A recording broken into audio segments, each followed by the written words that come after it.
किताबें केवल कागज और स्याही का एक संग्रह नहीं होती, बल्कि ये उन विचारों और कहानियों का संसार होती हैं जो हमारे मन और आत्मा पर गहरा असर डालती हैं। प्रेरणादायक किताबें हमें न केवल मनोरंजन करती हैं, बल्कि उन्हें पढ़कर हम अपने जीवन में महत्वपूर्ण परिवर्तन भी ला सकते हैं। हर पंक्ति में छिपे भावनाओं के संसार की खोज करना एक अनोखा अनुभव होता है। पढ़ाई के दौरान हम विभिन्न पात्रों, उनके संघर्ष और जीत के पलों से प्रभावित होते हैं, जिनसे हमें अपने दर्द और खुशी को समझने का एक नया दृष्टिकोण मिलता है। सार्थक कहानियां जैसे संस्कारों की धारा में तैरती हैं, जैसे नदियां अपने किनारों को गूंजती हैं। जब भी हम एक अच्छी किताब पढ़ते हैं, तो वह हमें एक अद्भुत यात्रा पर ले जाती है, किसी न किसी तरह से।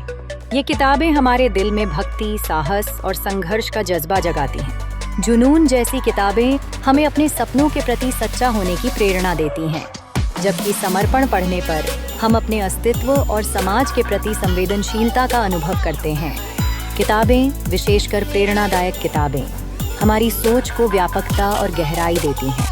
ये हमें सिखाती हैं कि जीवन में कठिनाइयाँ आती हैं, लेकिन निराश न होना चाहिए। हर कठिनाई में नयापन और अवसर छिपा होता है। कीमत या सपने जैसी किताबें हमें ये समझाती हैं कि जोखिम उठाना और अडिग रहना सीमाएं तोड़ सकता है।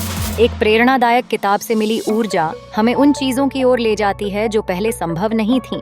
ऐसा लगता है जैसे हमारे अंदर एक नई भावना जागृत होती है, जो हमें लगातार आगे बढ़ने के लिए प्रेरित करती है। पढ़ाई का यह जादू हमें अन्याय के खिलाफ खड़े होने और अपनी कहानी खुद लिखने का साहस देता है। हम कभी कभी भूल जाते हैं कि पढ़ाई एक यात्रा है, जिसका शुरुआत एक पंक्ति या एक शब्द से होती है। प्रेरणादायक किताबें हमें सिखाती हैं कि सबसे बड़ी जीत अपने भीतर की बाधाओं को पार करना है। जब हम एक किताब को पढ़ते हैं, तो हम अपने भीतर के नायक को जगाते हैं और अपने सपनों को साकार करने की क्षमता पाते हैं। अंत में, प्रेरणादायक किताबें मात्र शांति की खोज नहीं है, बल्कि ये जीवन के प्रति एक नया दृष्टिकोण प्रदान करती हैं। इसलिए आज से ही एक नई किताब उठाएं और उसके जादू में खो जाएं। आपके जीवन में वो परिवर्तन लाने के लिए एक किताब का होना आवश्यक है।